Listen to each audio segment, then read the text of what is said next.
CEO would, but how do you get in front of every, when you've got a 65,000 person workforce, how do you get to them all? Well, one place at a time.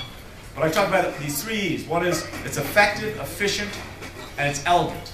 And the government should be effective in the sense of when we say we're going to do something, it should matter. And when we say we're going to do something, we should do it. We should be efficient in the sense that when we do something and we do it effectively, we get it done, we do it at the lowest possible cost. And it should be elegant, and I'm not sure elegant is the right word, but elegant in the sense that both sides of the transaction should be raised up, both the citizen receiving the service or the benefit and the state worker who's providing it, which oftentimes doesn't happen. When's the last time you went and got a driver's license from the state office, right? I mean, it's understaffed, it's a huge pain in the neck, you're waiting in line, the heater, the air conditioning, the heating doesn't work. By the time you get there, you treat the person like dirt, they treat you like dirt.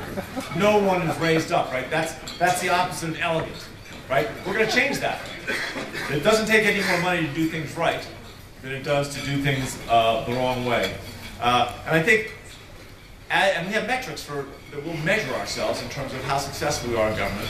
So that's the second part. And then the last part is, if we are going to be pro-business, we need to get everybody invested in that and working towards Colorado and for the Rocky Mountain region.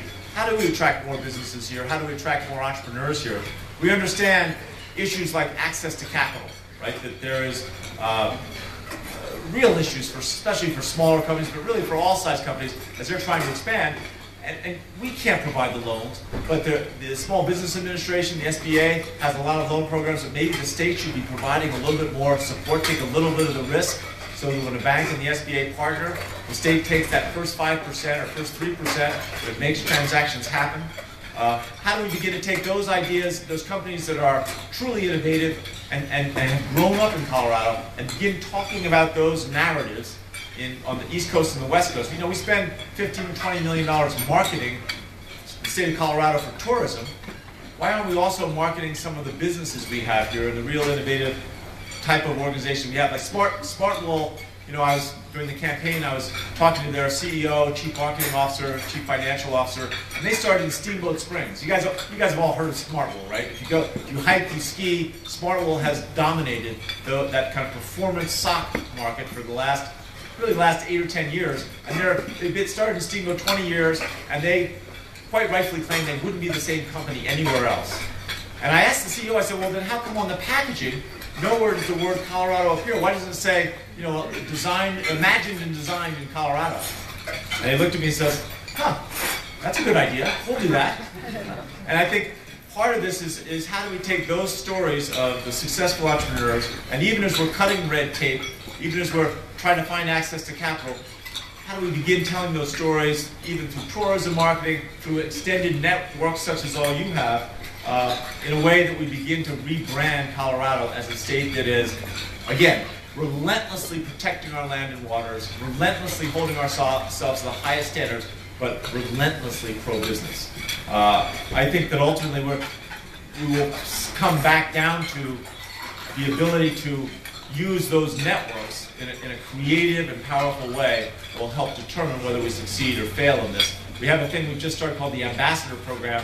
We're starting with Canada, Mexico, and Japan to begin with, but there are so many people from Colorado that love being in Colorado, but now are working in Tokyo or in Mexico, and would love an opportunity to help find markets for our exports, would love to stimulate trade between Colorado and these other parts of the world.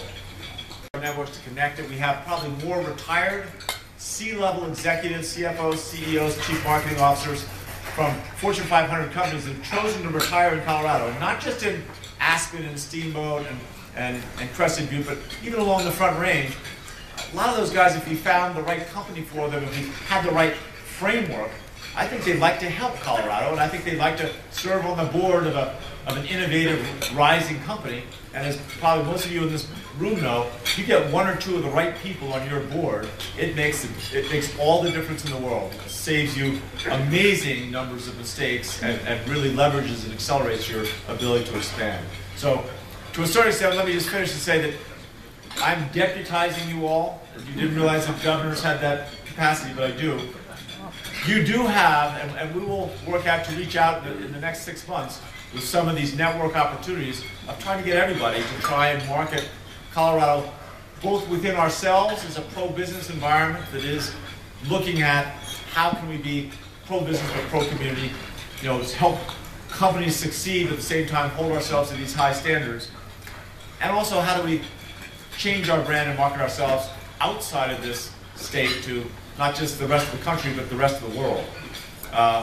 The musician Bono from U2 said, "The world is more malleable than you would ever think, and it's waiting for you to hammer it into shape." So you're deputized, find your own hammer. Thank you.